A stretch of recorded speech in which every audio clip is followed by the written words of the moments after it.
Yellow. Ladies and gentlemen, it is Tuga Tuesday night. We're back. We're back with the Liga Portugal podcast. Here with my boys, Mauricio Ruano, Mike Agostino, Rui Pereira Jr., and Derek Gomez. As soon as he shows up, he's going to show up. I think I messed it up, but he's going to show up. We're back, guys. We're back after a week off, for some reasons, some medical reasons, are now fantastic. Now everything is cool with Mama. Thank you all for your support, for all your love. I really appreciate it, all the messages. Mama is good now. Mama is in good shape. She's gonna be back home tomorrow. So sweet. That's the most important thing. It's great to be back, and now, guys, back in business. Back in business after 6 rounds in the Primera Liga. Everybody plays 6 games. Everybody, including Benfica, right? The return of Jose Mourinho, the special one to Benfica. And nothing special yet. We haven't seen nothing special yet since he returned. But we most likely will see something special because, it's Mourinho.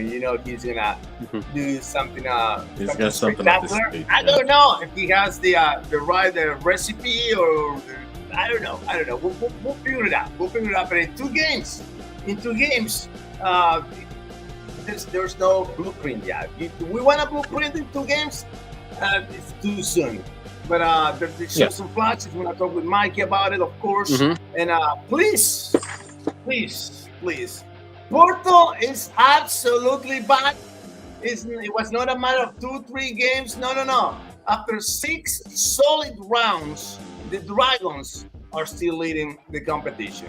We're back in business. Parioli is the best thing that could happen to Porto since, I don't know, Jardel. I'm just kidding. A little bit. But yeah, this is fantastic for the Dragons. Mr. Gomez, he's there. He's smiling. He's happy about it, and I'm happy too about the Lions because I wanna drop this line, right? We wanna discuss about it, but I wanna drop this line. At their best, the best Benfica that we haven't seen yet, the best edition of Benfica, the best edition of Porto, and the best edition of Sporting. I think the Lions are one tiny step ahead of everyone else at their best. At the very best. We're gonna talk about that topic in a second. Mr. Ruano here on my left, on my right, on my left. Yes, he's with me right here on this one. Let me turn this music down because I got a music here for you guys. I want to share with you this because listen to this one. Listen.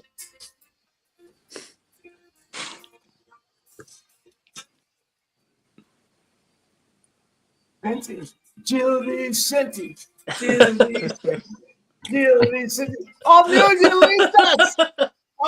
Gilistas are in the competition. We are talking about the Gilistas in the top half of the table, right there, only one step behind the Benfica. Of course, we're going to talk about that. Welcome, Mauricio. Welcome, Rui. Welcome, Mikey. Welcome, Derek. Welcome, everybody back here to the to Tuga Tuesdays. We're going to kick off with Mikey. Mikey, give me 30 seconds. Give me your impressions. How you feel? Do you feel special yet or not? Where do I begin?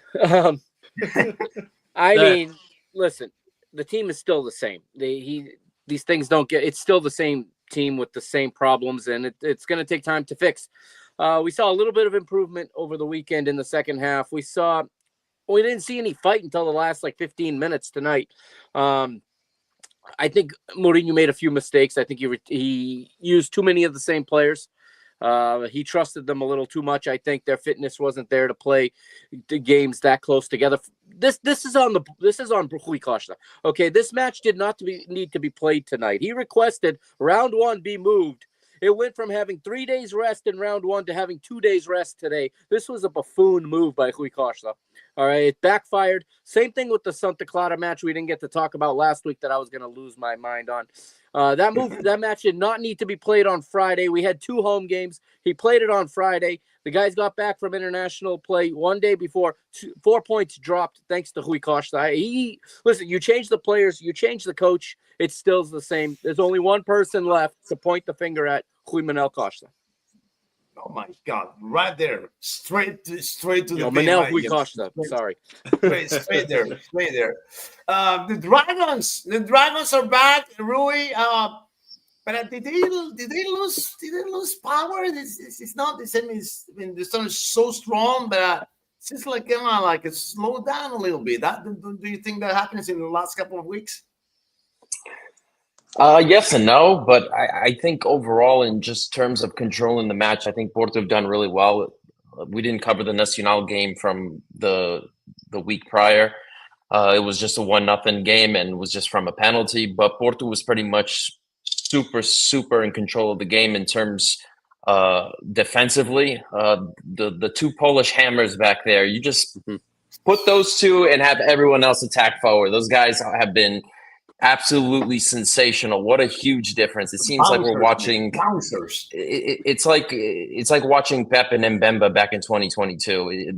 Those two have a chemistry. They have EPL experience, physical defenders, and we've talked about this before. Like a lot of these Eastern European players, or even players that just have experience playing in the EPL, they bring that physicality. They bring a different approach to this league that, I don't want to just downplay the quality of the league, but just going into training with clubs, going against English teams every single week, it's different.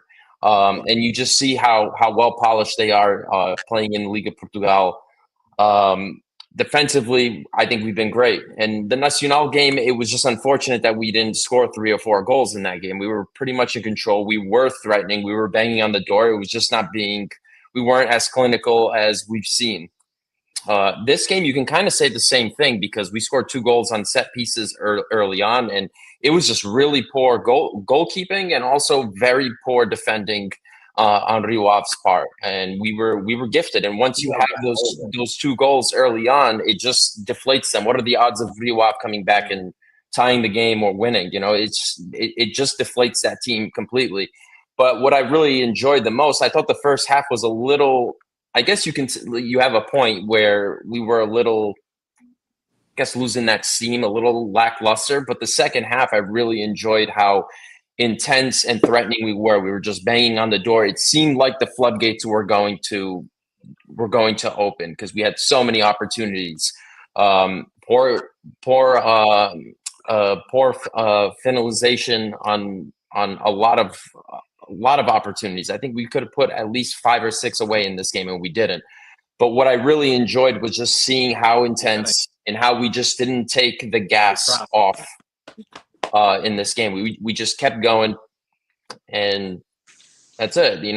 That's one thing that I really enjoyed about our team in the second half. We just kept on knocking on the door. So hopefully it carries over and we become a little bit more clinical in the future. We got a big game coming up against Benfica, so we got to be ready for that.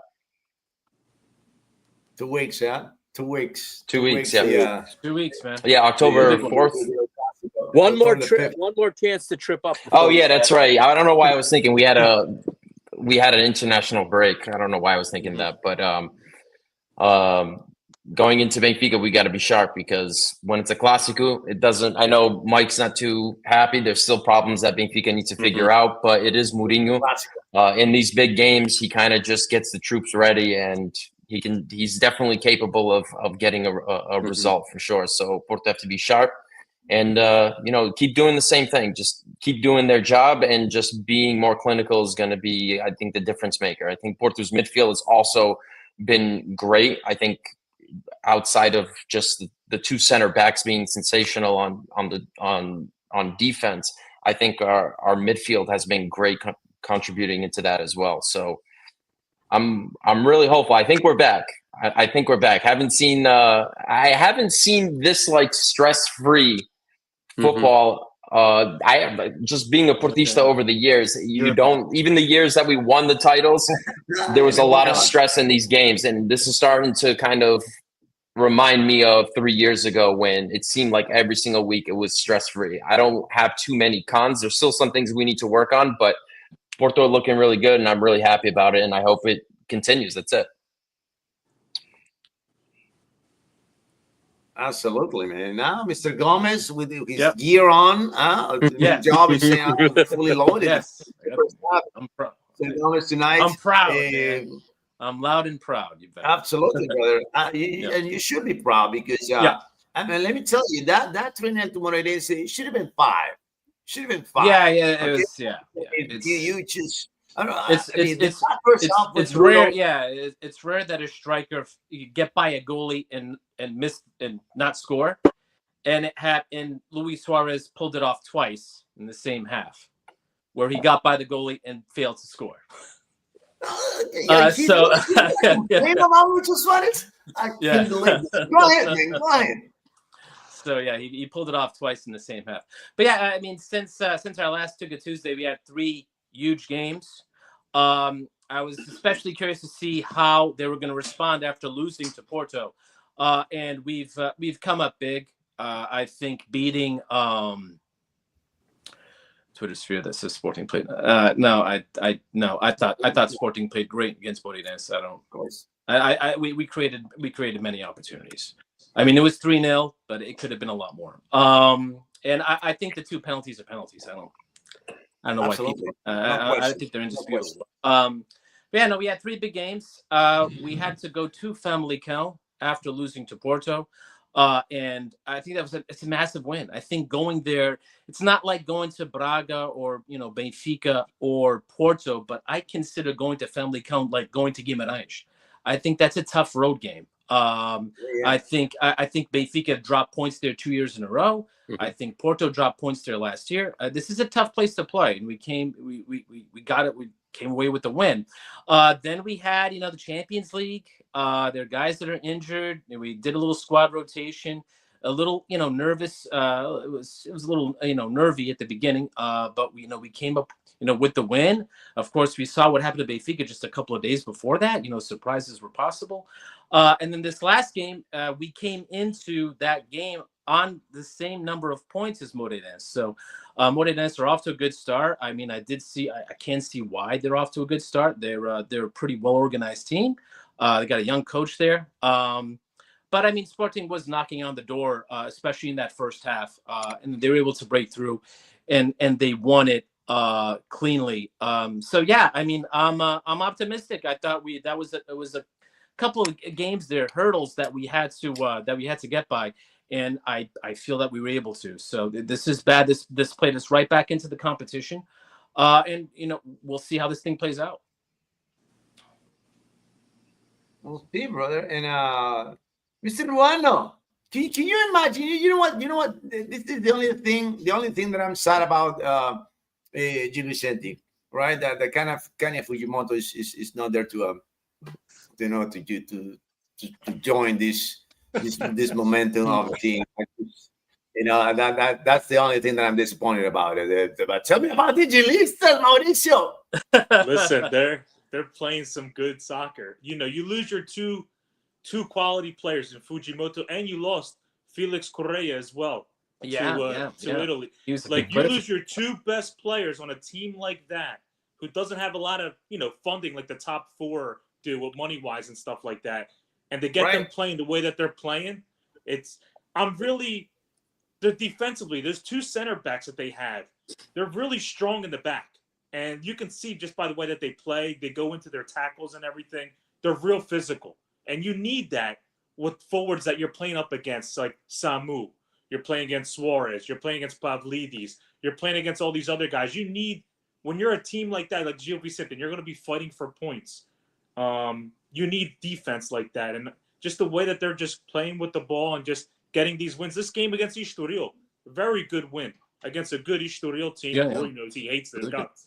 It's a good win. That coach is a good coach. Estoril's got a good team. That's a quality win, a 2-0 win for them. And I can just see them keep playing some good soccer. Like, it's going to be a battle. Like, Braga and Guimarães for that 4th and 5th this year, the way things are going, it's going to be a battle.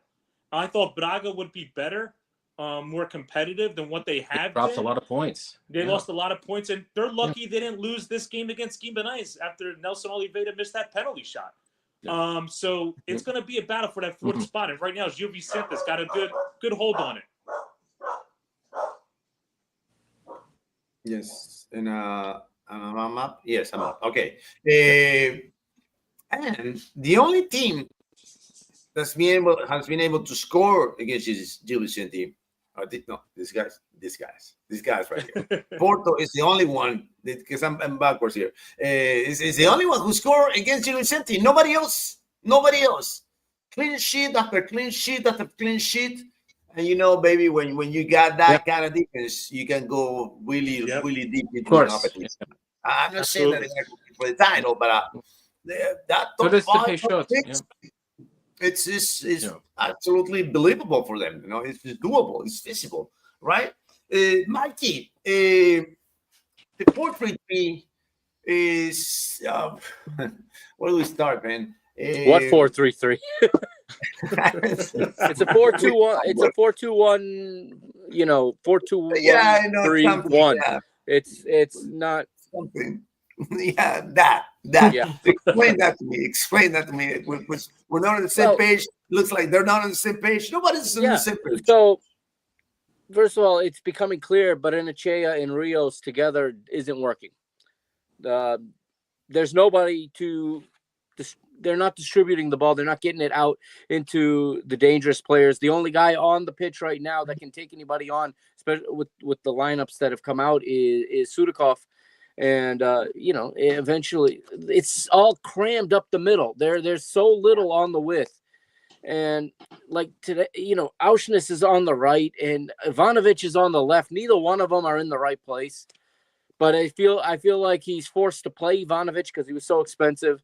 And now we have a problem. We didn't need to go get Ivanovic. And we now have a problem where we have two strikers on high salaries. They both got to play, and the twin strikers didn't work. So someone's got to play out of position. But then you bring in Sheldrup like he did today. It didn't. For me, Sheldrup didn't do anything today.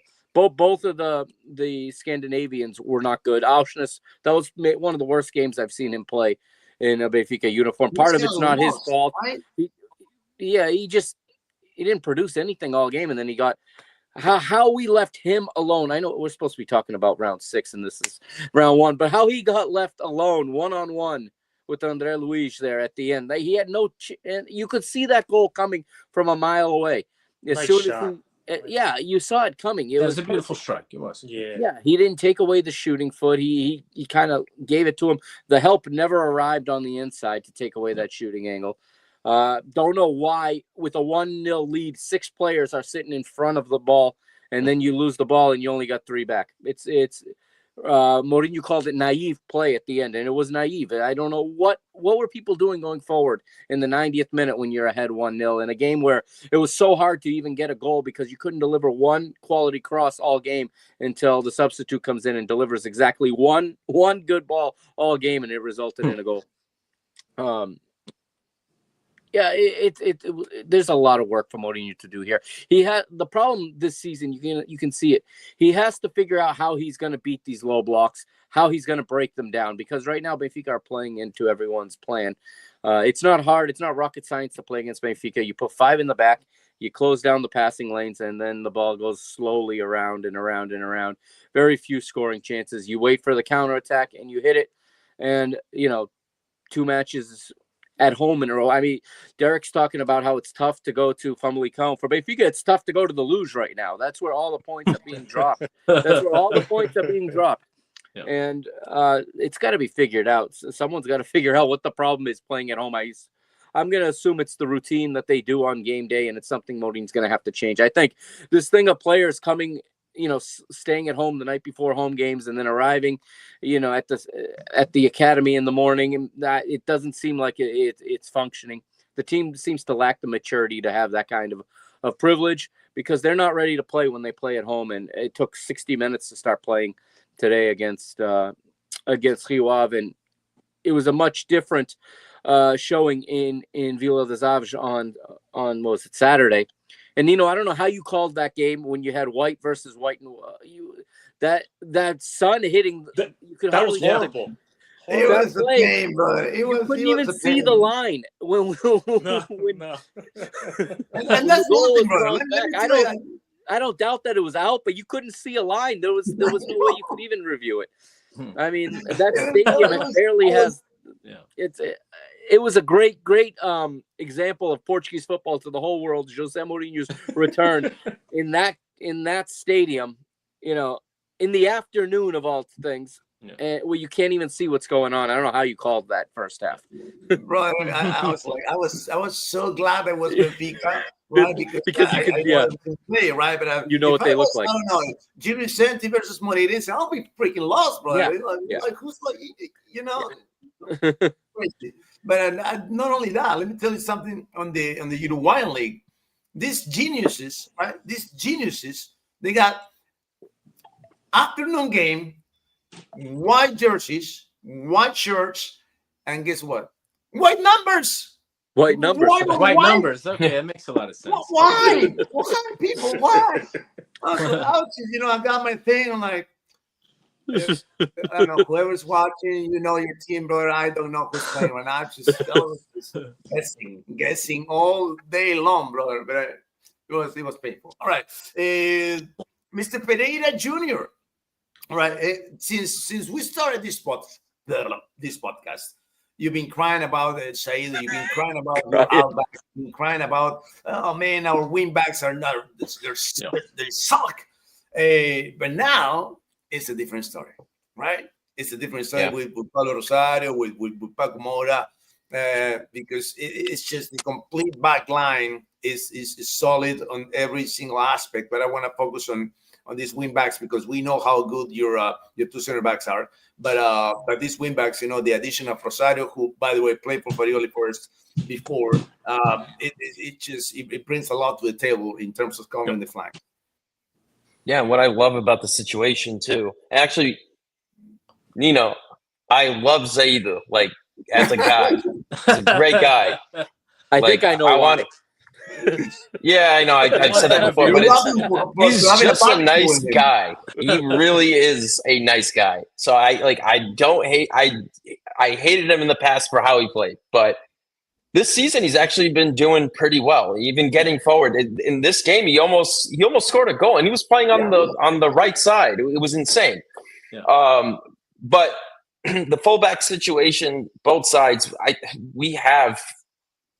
And Rosario coming in, who's naturally a center midfield, going in and filling in that role to play right back, did well, got a goal, and he contributed well getting forward, did well defensively.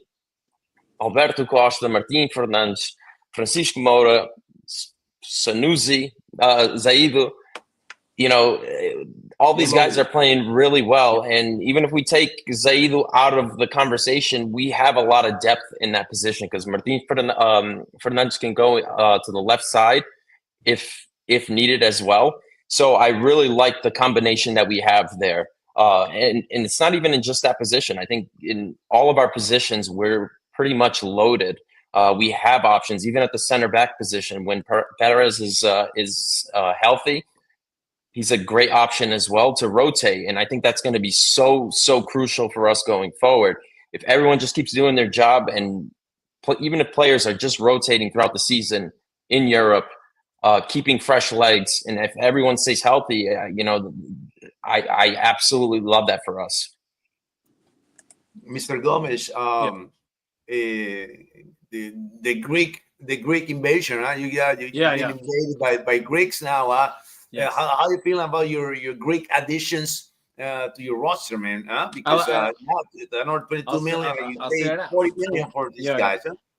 Yeah, from what I've seen, I like the right back. I mean, I like Vangianidis. I think he's an upgrade from Fresneda. I think he's stronger. I think that he does a good job of defending and attacking. He does. From what I've seen, especially in this last game, where he was, he's beginning to contribute more on the attacking side. So, I mean, I think that he is a solid starting right back. I think Fresneda still has a role on this team. I think he's a good backup. I think there's rotational opportunities for him. He played really well against the Kazakhstan team. I think he did a really great job of supporting the attack there. But I think Vangianidis is a more solid option for as our starting right back. When it comes to Giannidis, it's nice. He just scored a goal. He scored his first goal for the club. Which is great. It's important to have, Yeah, it's important to have a quality bench, to have a quality striker. My only thing is, this is a 22 million euro investment. This is the second biggest contract. It's the second biggest signing that we've had in our history. And he's obviously going to be second fiddle to Lucho Suarez. So you're talking about, shelling out all this money, paying him a good salary, and he's coming in the last 10 15 minutes. Again, anything could happen to Lucho Suarez, so it's good to have that insurance policy. But I just think, is it worth it? Is it worth all this money? When I think that there are other options out there that you could have gotten for probably half. That could have done the job that he's doing. Again, I'm not going to render a verdict on Ioannidis yet. I haven't seen enough of him. He's only played. He only comes into the tail end of these games so far. And here against Moreirense, I think it was really important for him to get that first goal to settle in. I think that should help him settle in. So I'm still, for me, he's still a curiosity. I still need to see more of this guy. He's probably played a combined 45 minutes thus far. But we'll see how it goes with him. But in terms of Ivan Giannidis, I'm pretty happy with what I've seen from him so far. I do think he's that upgrade. I think we needed an upgrade, and I think he is that. But with respect to Ioannidis, the verdict's still up in the air. I know people on, I've looked at the message boards and stuff. People are really high on this guy, but I need to see more before I can say that this was a good buy or not. That's how I feel about it. Right, but now we look at what Nick Jow is saying, right? This is for you, Derek. We've been hearing Sporting is nothing without Victor. 6 games into and have more 18 goals. More goals than with Victor in the roster. 18 goals. Yeah, we're scoring goals. Yeah, I mean, it's I think we're playing more as a team. We're playing more as a team, and like a lot of players are contributing. It was before we were playing for Victor. That was how we played. We played for Victor. We were looking for Victor to go to either the left or the right. We're looking for these 1v1 situations. We were playing the ball a lot longer. We were looking for those long ball opportunities. Now you're seeing more combination play. You're seeing more combination play up the middle. You're seeing Pot scoring goals again like he did before. You're seeing Trincão scoring goals. You're seeing Lucho score some goals, though he should have scored a lot more. Yeah. As he is missing amazing opportunities. 6 games. Sometimes I think for Lucho for now. It's like sometimes I think he doesn't want to score. It's just he's missed a lot of clear-cut opportunities. Hopefully he can refine it. He can be more clinical, going forward. But you're seeing other players contributing, scoring goals. Now even Allison scored a goal in the in the Champions League. It's 6 games, 4 goals. But but it's 18 goals in 6 games. We've got the best attack right now in the league. We scored 4 goals in the Champions League. So there was this big concern about us not being able to score. 6 games, 4 goals. Is that bad? Is that a bad number? Two of them are from the penalty spot. What do you want for 6 games, bro? You got 8 goals from the penalty spot. What do you want? 2 goals from the penalty spot, and the other one was late in the game, playing against 10 men. This guy, man. And the other goal, Potts gave it to him on a silver platter. All you have to do is knock it in.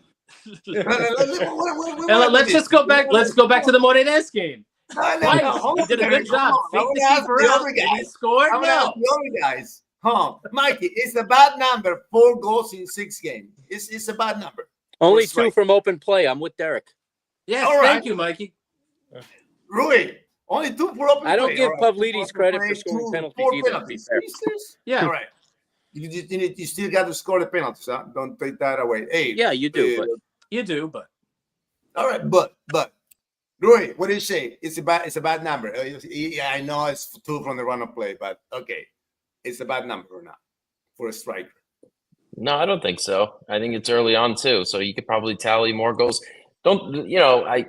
goals are goals, and even if it's one was given to him on a silver platter, got to give him credit for being at the right place at the right time. Make the goal easy. Make the play. That's it. All right. Give Mauricio, what do you say? It's not bad, but I'll be honest with you. I would like to see more of a rotation up top, and Ioannidis get a shot. Because I would like to see him with those opportunities if he would finish. I would like to see, like Derek says, I don't like this 10, 15 minutes. We paid that money. I want to see more of a rotation. It's just too much money. Yeah. He's a 20 million euro striker, and he's on the bench. Yes, exactly. It's not far. It's not free. Okay, all right. So Nick Jovi said Suarez is just like like year one Paulinho. I'm okay with it, he says. My boy Nick Jovi, he probably has a couple of bottles of Chianti already. Mauricio, I want to talk about a different lucha here. I want to talk about different lucha because this lucha for me is having a massive season for Gil Vicente. Talking about Lucho Esteves. I saw a post right there, that he was nominated for Ballon d'Or. Gil Vicente accounts that I'm following and Twitter. It's crazy. It's a great year, man. He's the director of soccer operations in Gil Vicente. How's he handling this season, man? Listen, he's been really good on the ball. Everything I feel like goes through him. When he gets that ball from the back defensively, he just creates everything. And I feel like he's playing the wing really well with Murillo over there on the sides. They have a good connection. And he's just in control of that midfield. When he gets the ball, I feel like he has the green light, what he wants to do. Either play through the outside, bring it up, or play that through ball through the striker to Pablo up top. So he's been really impressive with what he's been doing. Hopefully he just continues to do that. Because I feel like defensively, like I said, with those two center backs that they have, I feel like he has the freedom to do what he wants when he gets the ball and create that opportunity for him. Because defensively, they've just been so strong up the middle with those two central defenders that they have. And that just gives you a peace of mind as a midfielder like him to just worry about when you get the ball creatively, just to move that ball forward and try to create that opportunity.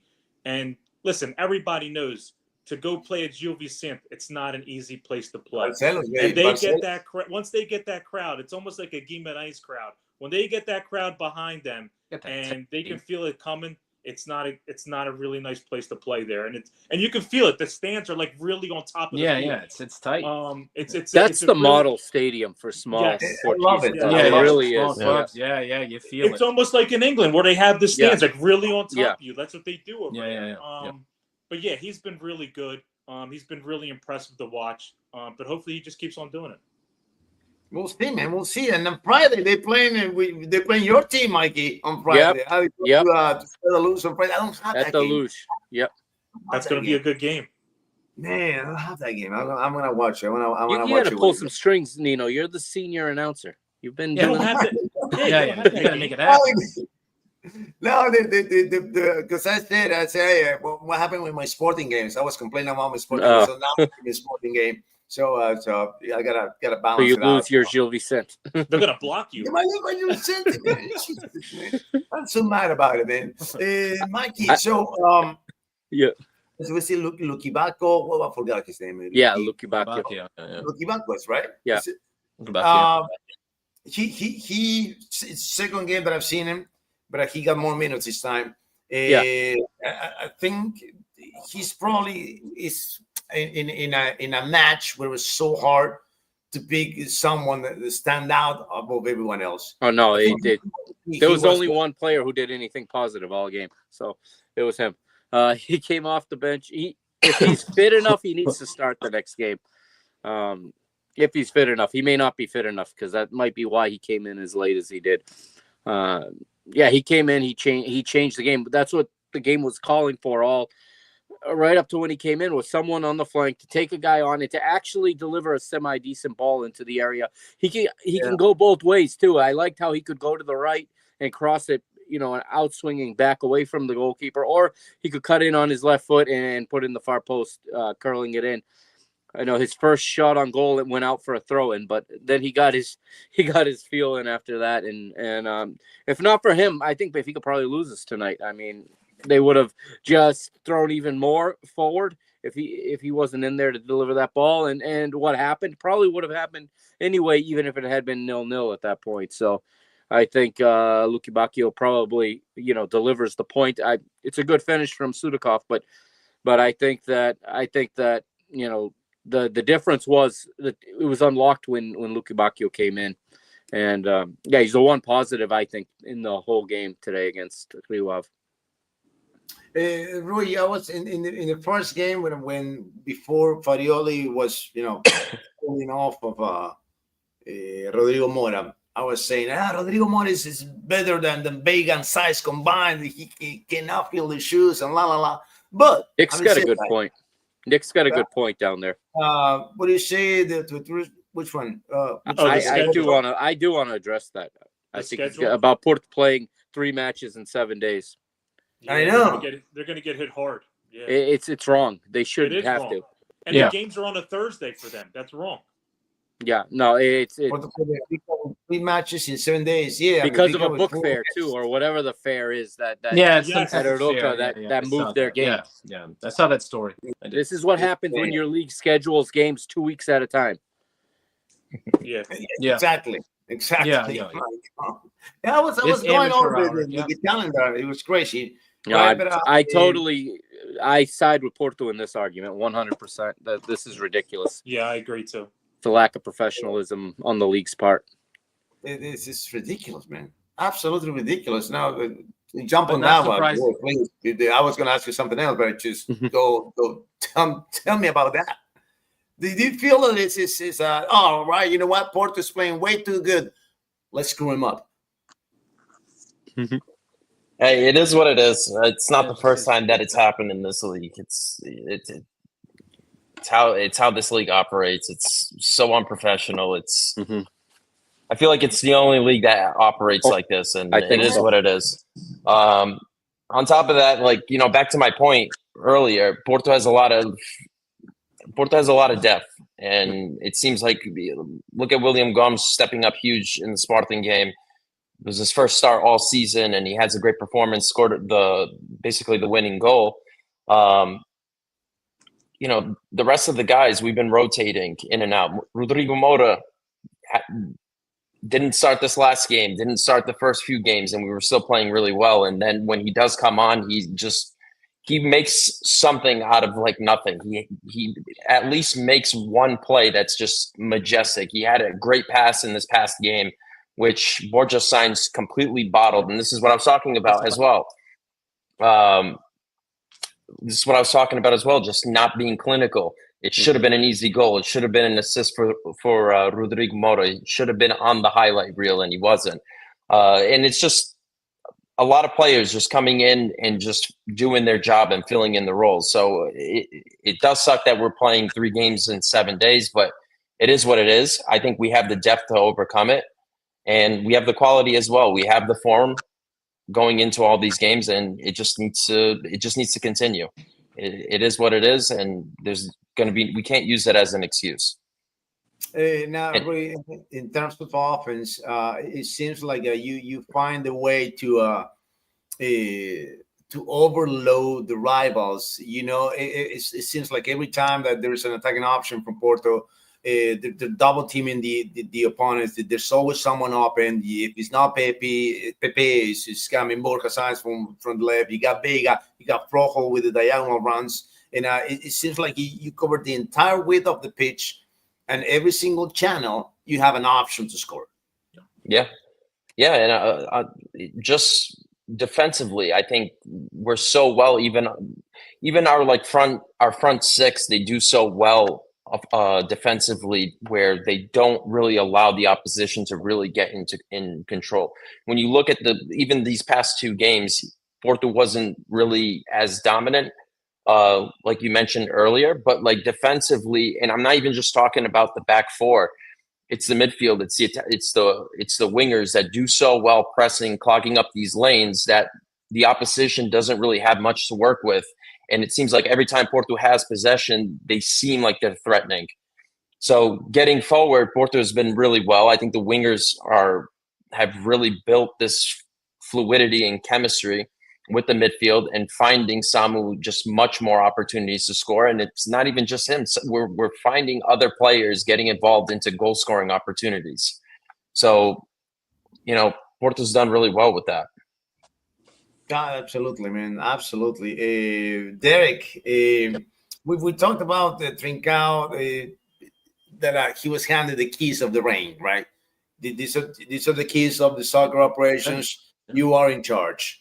But we were saying that he's not ready for that. But you rather have him more playing as on the side, coming from the flanks. But he seems like the natural leader to he's been doing lead the way, or not. He's been doing well. He's been doing well. I mean, you still see him go out to the right so he can go in through the middle, through the left. Tendency, right? He just has he has a tendency to do that. He wants to get onto his left foot. But yeah, I mean, he is extremely technically gifted. So he's very good with the ball at his feet. And he's been performing for the most part well. I mean, there's still, and there will always be consistency issues. I think, with Trincão, there are just some games where, he's just not as involved as he is with others. But yeah, I know Rui Borges put him in this position. He's playing in this it's a 4-2-3-1 system. He's playing as as that 10. And it's actually given him an opportunity to sort of spotlight that technical ability. He's been getting on the ball more often. I think, playing in the middle does that. And, he's made, the most of his opportunities. He was absolutely critical to yesterday's win. He scored 2 goals in the Champions League. So, yeah, I mean, it looks like, in this system, he has complete confidence coming from Rui Borges. And, he's really starting, to excel. This, who knows, this could be his best season yet at Sporting. So again, yeah, I mean, I was a skeptic at the beginning. I'm not going to lie. I like him, on the flank, coming in, from that right side to come to the middle using his left foot. But he's thriving. Let's see where this goes. And hopefully it just keeps on getting better. But we'll see. Anything can happen. We're gonna go to that comment for Nick in a second. Nick's killing me. Nick's calling you out. Is he calling me out? No. I don't know what happened, man. I don't know what happened to me, man. I laughed out loud at my desk when you said that, Nino. Because I got Taremi in my mind. I would say Taremi. And I came out with Vangelis Taremi. He's freaking, I don't know. Vangelis Taremi's. He was epic, man. He was funny. Mauricio, so the Pablitos is having a massive season. 4 goals in 6 matches for Gil Vicente. But there's also a problem with that higher number from Pablo, because the next player for Gil Vicente to score goals got 1 goal. Everyone else has just one goal. Okay, now they shoot a lot, but they shoot a lot to the moon and the stars. And then the goal is like right here. You got I got 15 shots. I got 2 on target. What do you say about that, man? Is that the reason why they're behind? Is that the reason why they're not gonna be able to compete seriously for the top spots? Well, listen, that's your concern with any of these teams, like Moreirense and stuff like that right now, up there on the top of the table. You hope that they could last, but they don't have the depth like you do, like a Braga, let's say, or a Guimarães. Those higher-esh, teams that always battle for 4th and 5th place. You're just hoping that they could last for that season. But they don't have it. Like right now, the person who scored for Gil Vicente was an ex-Spartanguista. He's a youngster, Joelson Fernandes. He scored, and he was a youngster that left Sporting, and now it's. I know that he was supposed to be the next big thing, man. He was supposed to be the next big thing. He was supposed to be the next big thing. Went to Turkey, it didn't work out, and came back, and he scored off the bench. So it's one of your concerns that you have. But like I always said, these teams, they don't have that payroll or that money to go out there. You're just hoping maybe if they can hang on to that transfer window in the winter, maybe they can get a loan or something like that from it's a player that's looking just for some playing time, and they can fill in that spot for Pablo. Let's say if he gets hurt or anything like that. But I think Sergio Peixoto knows what he's doing. Listen, he did well with Moreirense last year. Yeah, no, I still don't know why he got fired. None of us do. It made no sense. Made no sense at that the was time. nonsensical. You're absolutely right. And we all talked about it. We didn't even know what was going on. And Yeah, now he's with Gil Vicente, and he's doing the same thing with them that he did with Moreirense. He's evolved. He really has. Yeah, he's putting. He's the guy to watch. He's putting his stamp on the league. He's the guy to watch. I really do. Yeah, he's putting his stamp on the league, and I feel like he knows what he's doing. He knows what he has, and he's starting to build a team. And he knows if he needs something, probably by that winter window, he wants to see where they're at. And if he sees that he can battle for that fifth spot, because I feel like Gil Vicente, they want to try to grab a fifth or sixth place spot. That's what their goal is. If you can get Europe, that's a win for them. If you can get that fifth, that's a win for any of them. So I think that's what they're going to try to do. But hopefully, like you said, just when you get a chance, just try to make it count. Just don't go for the shooting of the stars. We don't need the fans to get the soccer ball. I want you to hit the net. Oh my man, I'm still cracking about this thing. Taremis Vangelis, whatever. I'm dying when he says it's going to end up on one of the goals that you guys show at halftime. Yeah. They probably will do that. They probably will do that, man. That's crazy. Hey, Rui, so guys, we're going to go for the weaknesses now all around, right? We're going to go weaknesses around your teams all around, going with Rui first. What do you think is the weakness of this Porto 25-2026 edition, and how you think they can improve it? I'm sorry, how they can improve this season? Yeah. What's the weakness of this Porto? How can they improve that to fix that weakness? Honestly, I think we're fine. I would like to see Rodrigo Moura playing in Borja Sainz's spot more up front. But then again, Borja Sainz he bottled a couple of goals this game, and he's not the greatest finisher, but he does contribute really well defensively. And I think Gabri Veiga too. We were all thinking about how there was a lot of talk in the beginning of the season that going forward, he was a bit lackluster, but defensively he was very well. He was playing very well. So I think in the big games you have to have Rodrigo Moura on the pitch, and that's the only thing that I could really change from this team. The way this team is playing as a unit. It's much more than just putting goals away. I think defensively and just being so aggressive in the midfield and being composed too when you have possession. Porto's midfield is very dominant when they are on the ball and when they're off the ball. And I think that's going to be super key. And outside of that, I'm very, very impressed with the way this team is playing. There's not too many cons. Sure, there's more room for improvement. But to improve, I don't know. It's really hard. I think Rodrigo Moura has to be the starter going forward.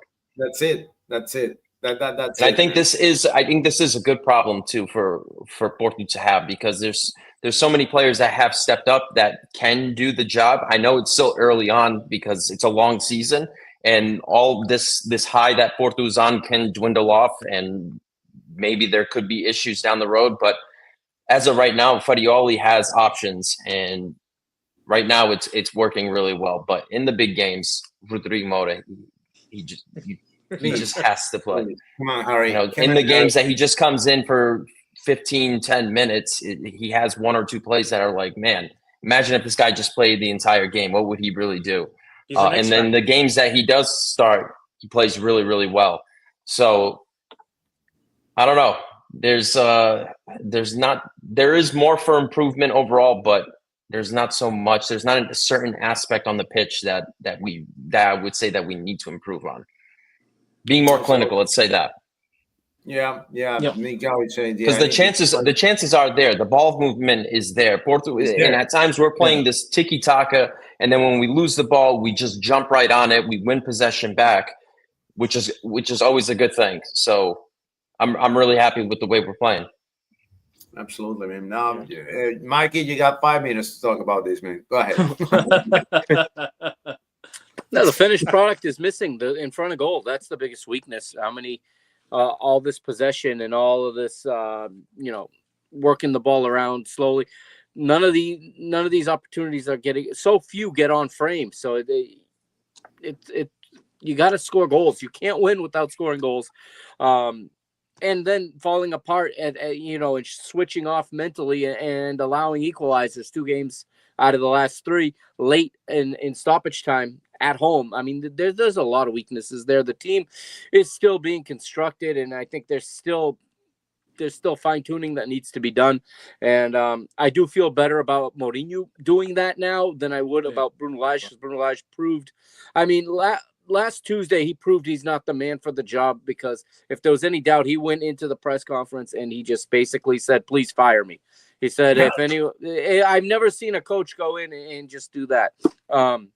He just said, and then they asked him, are you resigning? He said, oh, no, I'm not resigning, but if they want me to go, I'll go. It's like, how do you even face your players the next morning? How could you even the next morning after that? Enough was enough. So enough was enough. So, as problematic politically as bringing Mourinho in has been, because it's a big split. It's not unanimous. Not everyone's happy about this. A lot of people are very unhappy because Rui Costa, a month before an election, selected a manager that a lot of people believe he didn't have the right to select, with the election being a month away. But for me, I couldn't. I'm not willing to wait 5 or 6 weeks to resolve this problem. So you had to do what you had to do when he's available, and he wanted the job. It had to be.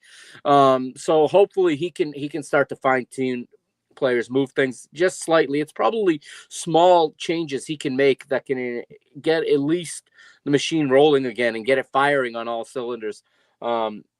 I like that he's holding players accountable. He's not giving these press conferences where he's just making excuses and he's saying, oh, we played great and today the ball. No, he's saying, we played naive. The types of, you can give up goals in the final minute. You can't give up these kinds of goals. The team needs to mature. The team needs to have a higher football intelligence when they're playing. And he even called out, he didn't know if it was Enzo or if it was Rios that lost the ball, but he said one of my 2 midfielders lost the ball and 6 guys were in front of him. That can't happen at this level. Yeah, exactly. And I think that, there's got to be small tweaks made. He's got to figure out what he's doing with the strikers. And it's probably going to be a hard decision where one of these 20+ million euro strikers has to sit. It's going to be a tough decision, but it's probably going to have to be done. Because you need more creative players on the field in the wide positions. It clearly was lacking against Rio Ave, and it didn't get corrected until well into the second half. I'm not sure why no substitutions were made at halftime to correct it. Probably because Luque Bacchio couldn't go for the whole 45 minutes. That's the only logical reason I can think why that change wasn't made earlier, and he didn't want to. He was going to have to stop to make a substitution. I don't know why he wanted to change both flanks at the same time, but he went with that. And he also shouldn't have taken Sudakov off when we went up 1-0. We needed a guy to keep the ball. What Benfica needed in the final minutes was a guy you could give the ball to, who could keep it. Bringing in Leandro Barreiro, whose main strength is to apply pressure high. That's not what you need up 1-0. I'm not going to pretend that I know more than Mourinho, but I'm not sure what his thought process was. I didn't get to see all of the press conference, so I'm not sure. I don't even think they actually asked him that. They asked him stupid questions about unrelated. So the weakness right now in front of goal and staying organized and staying locked in and focused for 90 minutes and not until you get the first goal.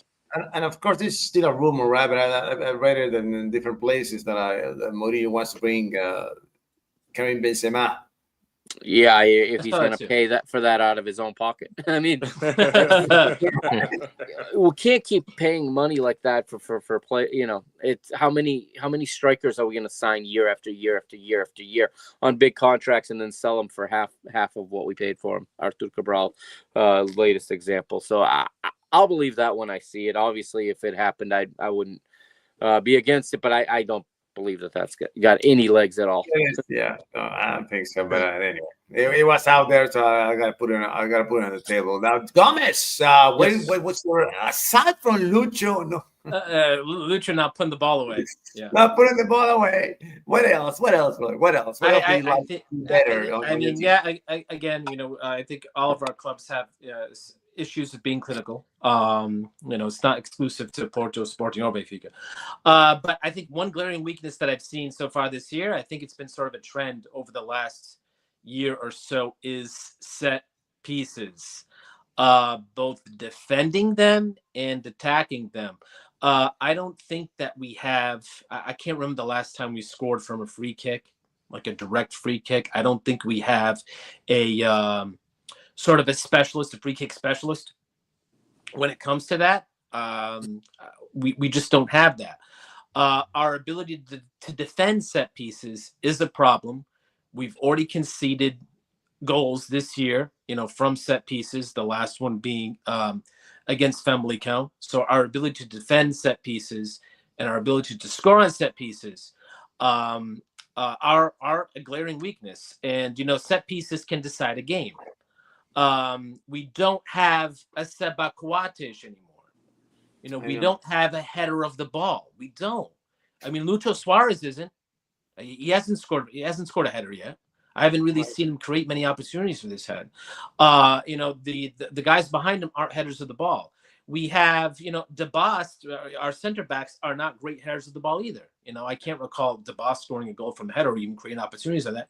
Our best guy would be Gonçalo Inácio, but Inácio, it's few and far between. So we don't.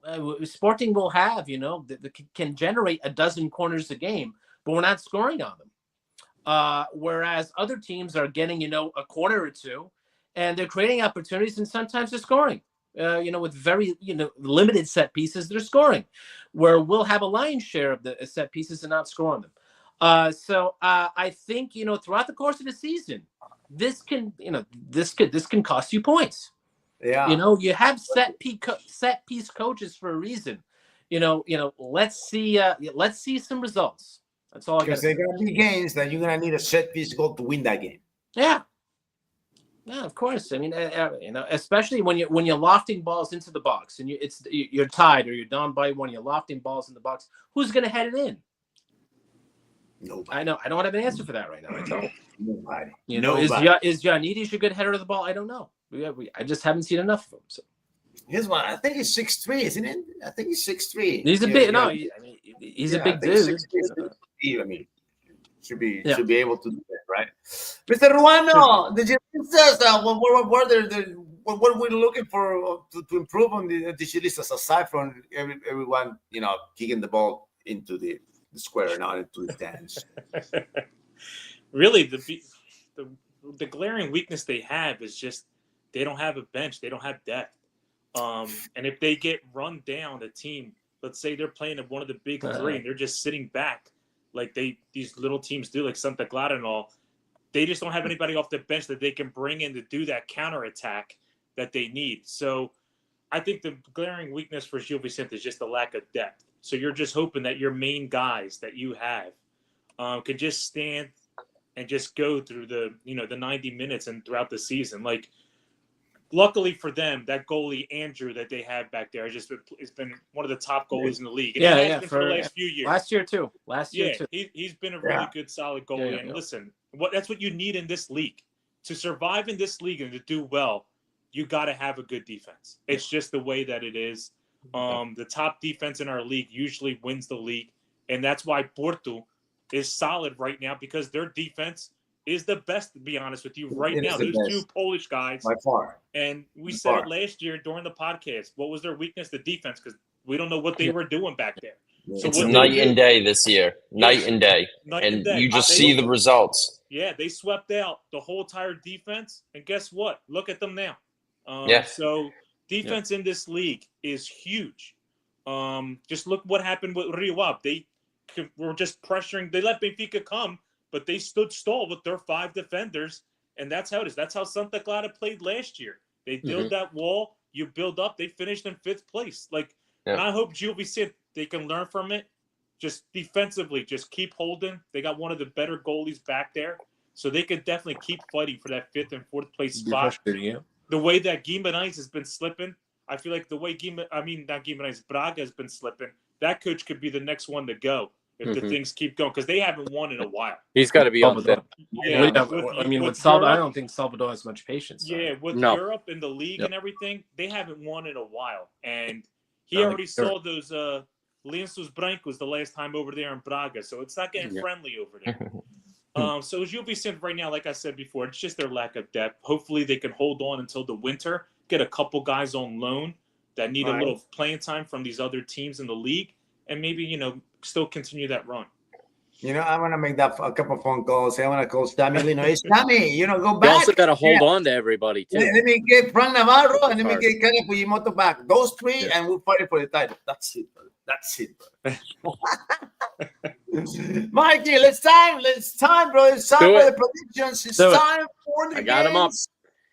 Let's do this, brother. All right. Friday Night Lights, right? Yep.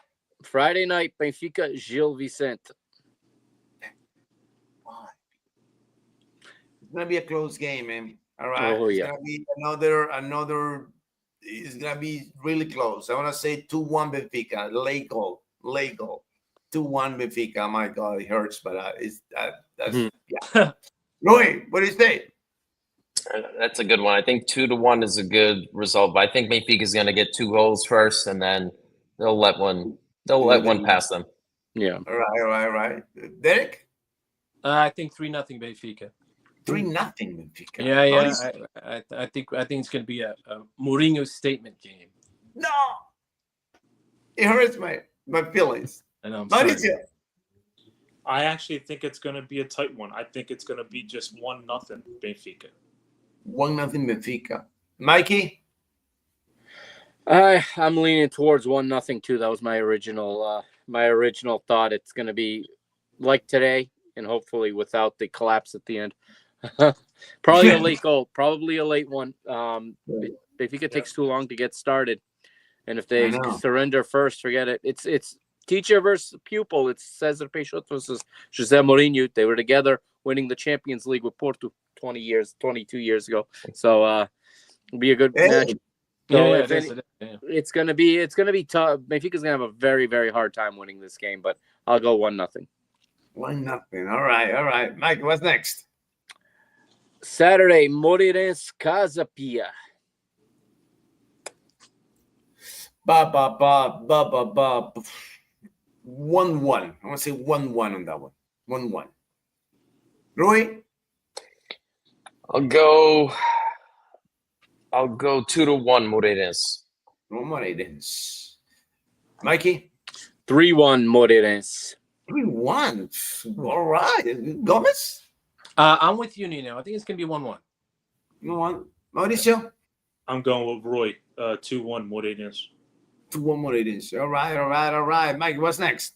Santa Clara Tondela. Oh, I'm sorry, Tondela. You came to the first division to say goodbye. Yeah, you weren't ready. Yeah. Santa Clara is 3-0. 3-0 Santa Clara. Roy? Yeah, I think I'm going to go with Santa Clara. I think Tondela's hot garbage. I think they're going to be praying for some fog to come in. I know. Bronze Stadium. It's at Santa Clara, right? This game? Yeah. It's the fog. Oh, no, you need a torrential downpour. There we go. Yes. That's what we need. Yeah. Which is definitely possible. Yeah. Rain. Just rain. pour right down on the pitch. So what's the number? Roy? Oh, that's true. Nick makes a good point. There's a hurricane coming for the Azores, so we'll hold off. Oh, wow, Tondela. Tondela, you are lucky. Let's go. If they play, right? If they play. I'm gonna call outside of the game cancellation due to weather. I'll go 3-1 Santa Clara. All right, Mikey. I think it's going to be 1-1. I think Santa Clara's overperformed a little bit recently, and I think they come back to earth soon in front of their 722 fans. San Miguel, brother. San Miguel Stadium. Oh, it's a beautiful place. Don't get me wrong, but they don't show up. They're not behind the team. Ever since there was issues with the SAD in the club, they have not gone to the games. So I think that's going to hurt them. It's 1-1. 1-1. All right. Gomez? I'm gonna go 1-0 Santa Clara. 1-0 Santa Clara. Right. Mauro? I agree with Derek. 1-0 Santa Clara. All right, next. What's next, Mikey? Estrela Amadora AVS Football Sad. Man, minus Why one. can't the Minus Hurricanes one. Minus one. 2 on goals. 2 on goals on that one. I actually had the same thought. Estrella winning 1-0. I'm gonna say that one. Estrela. Chuchu scoring for Estrella. Rui, what do you say? I'll go 1-1 in this one. Come on, Mikey. I'll go 2-1 Estrela. Gomez. I'm with Mikey on this one. I'll go 2-1 Estrela. 2-1. Mauri. I'm going to go 0-0. 0-0. That could happen. And he's gonna watch it. You know he's gonna watch that game, man. I'm telling Yeah, you. that's right. That's right. Torture. What's next, Mikey? All right. Estoril Sporting. Oh, I'm gonna go with. I'm gonna leave Rui last for this one. Rui, we know, we know your score. We know your score, right? We know. We want to ask you, but we know your score. Mauricio, what do you say in this I'm one? going to go 3-1 Sporting. 2-1 Sporting. Gomez. I'm gonna go 2-1 Sporting. 2-1. Yeah. Okay. I like Estrella's coach. I think he's good. No way. Another 3-0 routine 3. Sporting performance. I think Sporting's consistent now, and they're going to go on a run. Listen, a brace from Lucho Suarez. 3-0. I'll No believe it when I penalties. see it. No penalties. No penalties. From the run of play, and they want to talk about it next Tuesday. And Yeah. Rui, we know it is 5-0. 5-0. Yeah, 5-0. 5-0. Yeah. What's I'm actually going to be next? rooting for you guys. I hope you guys beat them. All right. Mikey. Sunday, Alverca hosting Vitoria. Man, Oh, damn. Vitoria is not solid this year, man. Huh? No, they're not. No. They played a good game No. against Braga. They did. I just, Yeah, they was that the best game of the season so far. Yes. Yes. Yeah. And it could have been amped because it was a derby, so Mhm. Right. it just could have been amped. Yeah. At Hold home. on a second. I gotta work here for Nick saying that. That's the way to I go. understand that the coach. Yeah. It's not a brace. I'm with you, brother. I'm with you. No, because they're complaining. Bro. It'll be a brace if the pen gets saved and he puts the rebound in. Yeah. Yeah. But he'll miss the rebound. Then he gets to go. But what's the Vitoria Alberca, right? Dude. Yeah, I'm giving Alverca. Alberca 1-0. Alberca 1-0. Come on, Alberca. Rui? Yeah, let's. I'm going to go Guimarães on this one. I'm going to go 2-1. All right. 2-1. Okay. All right. Mikey? I'll say 1-1. I want to say more for Vitoria, but every time I believe in them, they prove me wrong. So 1-1. Gomez? Yeah, I'm still trying to figure out the coaching decision there. Yeah. I don't know why they got this guy. But yeah, no, I think it's going to be 1-1. I'm with Mikey. Yeah. Mauri? I'm going to go 2-0 Guimarães. 2-0 Guimarães. What's next, Mikey? Braga Nacional. Oh, okay. Braga Nacional. No, Braga, they're gonna step up. They're gonna Braga step up needs to this time, and they're gonna. I feel like they always do. They always come through and finish fourth place. It's gonna be 3-0. 3-0, a solid victory for Braga. They play tomorrow, so they have a midweek game, Braga. Uh-oh. Oh, right. Oh, it's Europa League. Yeah. What do you got, Rui, on this one? Let's go Braga. Let's go 3-2 in this one. 3-2. We're gonna see some goals. All right. Okay. Braga's going to come through. I like it. Mikey? 2-1 Braga. They're going to save their coach for now. For now. For now. Gomez? I think it's going to be a tough 2-0, but it'll be a tough 2-0. like one late. Yeah, one late to make it 2-0. One of those kinds. Yeah, I think it's Yeah. Mauri. I think it's going to be 1-1, and the coach is going to be sweating. Yeah, I think if he doesn't win, he's in trouble. If it's 1-1, he's in trouble. Yeah. I think it's going to be 1-1. I think if he doesn't win, he's in trouble. Absolutely. Yeah, at home, right? It's at home. That They're one, at right? home. Yeah, yeah. especially at That's home. why. You're already 9 points out or something. Yeah. So, Yeah. And that's why I'm saying he's going to be in trouble because it's going to be 1-1 at home. No coach has been sacked yet, right? Is that right? Yeah, Zamota Zamota and Bruno Bruno Lage. Lage. I lied. I'm sorry. Come on, Nino. Shit, Mata always gets fired, man. Come on, Nino. Is gone. Long gone last season. Someone's getting fired right now as we speak. How do you get fired so many times and still have a job? Like, dude. Jose Mota's a pro at it. He should be the I second heard he year coached every doing team this. outside the big three. How many teams has he coached? 25. I don't know, man. Mikey, find that out. I'm pulling it up right now. Go ahead, Mikey. Go ahead. Probably like 2 pages on Wikipedia. Let's see. What about Lito Michigan, Oh my man? Where's Lito? They're going to call Lito Michigan for this one or what? I made a joke. See, if I was here last week, I was so mad. I was ready to call for Lito Vidigal to take over Benfica, so at least we would have. He would have held on to that lead against Karabag. Oh, my God. So, okay. What do you got? How many? 1, 2, 3, 4, 5, 6, 7, 8, 9, 10, 11, 12, 13, Damn. 14, 15, 16, 17 teams. Now go to the next page. No. Yeah, seriously. Passos Ferreira 3 times, though. Yeah, that guy's a legend over there. Dude, he coached him. Actually, that was his best stint, though. Yeah. Because he was there for a long time. And he won the cup with the Real Ouch. Yeah, he was the face of Passos de Ferreira for a while. Yeah. Wow. I like that team too. One of my teams too. Passos is in bad shape. Where are we? Famalicão Rio Ave, I think, is where we are. Fama taking on. Yeah. Fama. 2-0. Solid. 2-0. 2-0. Yeah. Wait. Yeah, I'm going with them too. I'll go 2-0 on this one as well. This team is just, ever since they got promoted, they just maintained playing the same way. Different players, doesn't matter who it is. Yeah, they're always talent. They have a honestly, I think it's amazing ever since they got system. promoted. Yeah, it's a system that works. Like that is it's absolutely amazing. They're so consistent. So, and what place are they in? They're like 7th. Oh, they're 8th? they're in the top 6th. Oh. And that's where they always finish, 7th, 8th place every single year. And it's amazing. Yeah.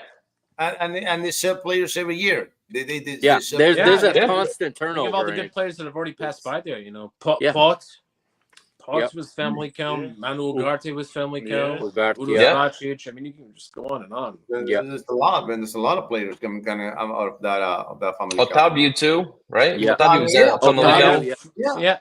Not Brazilian Otávio. Otávio, the center back. The center back. Yeah. Francisco Moura. Yep, Francisco Moura. Yep. Yeah. Yeah, good team, Fama. What do we have, Mikey? What do you got on that one? I got 3-1 Fama. 3-1 Fama, Derek. I got 2-0. Fama again. I don't know why Riwav went to get this guy from Greece. Because they're owned by a Greek. By a Greek. Oh, that's why. I mean, they're basically a Olympiacos feeder team now. Yeah, they're gonna have to buy out his contracts, sooner rather than later. I think. Mauri, I think it's gonna be 2-0. I think it's 2-0 for Fama. Yeah, 2-0. I agree with Mikey. 3-1 Fama. 3-1. All right. Mikey, what's next? Another one? Aroca Porto on Monday. It's the last one. I'm gonna say 3-1 Porto. I'm gonna say 3-1 Porto on that one. Gomez, what do you say? I'm gonna go 2-0 for Porto. 2-0. Mauri? I'm gonna go 2-0 for Porto too. That Moda is the X factor. He can break down any team at that age. It's amazing. Come on, Rodri. Mikey? Rui, which game is Porto going to rotate players, Monday or Thursday next week? You think Oh, it's got to be Thursday. Thursday? I That's think what I was. I think Porto. I think Porto can afford. in the Europa League. Yeah. I guess the worst. A loss. They can afford a loss. I think the league is the most important thing. Yeah. That's a Because big travel. it would be nice to win the Europa League. The odds of Porto winning, Yeah. Not so whatever. much. Yeah. But I think the league securing the top two Yeah. is the most important thing. I'll say 3-1, 3-0 Porto. 3-0. They're not going to concede. Yeah, I'm doing 3-0 as well. 3-0, yeah. So, Nino, who's going to be the first opposing player to score against Porto? Because Perez scored I know for we Sporting. scored. Yeah, that's the only way Sporting could score that night. It was the only Who's going to be the guy? Yeah, but at least we got a goal against them. No one else has. Or maybe it's going to be another own goal. Another own goal? No, man, no. It could be Pavlidis. It could be, right? Could be. Could be. Well, no, I don't know, man. I don't know. I don't have a name right now, but we'll see. What's next? Actually, I actually hope someone. Actually, I want to change my score because I want someone to score against us because there's no way this streak is going to continue against Benfica. It's just you want it? No, we need someone to score. We need someone to score. I'm going to give you Poncho's, what's his name? Alfonso, what is this game? The Uruguayan guy, the Ferrero Cup. No, Jesus. Why is ruined? I don't know what's going on with my mind. Forgetting players lately. Poncho Treza. There you go. Treza. Alfonso Treza. Poncho Treza. There you go. That's the name. Ferrero Cup. Mike, was that the last one? That's it. That's the last one. That's the last one, guys. We cracked the top. We cracked the triple digits. Nice. There we go. There we go. 100. Thank you, everybody.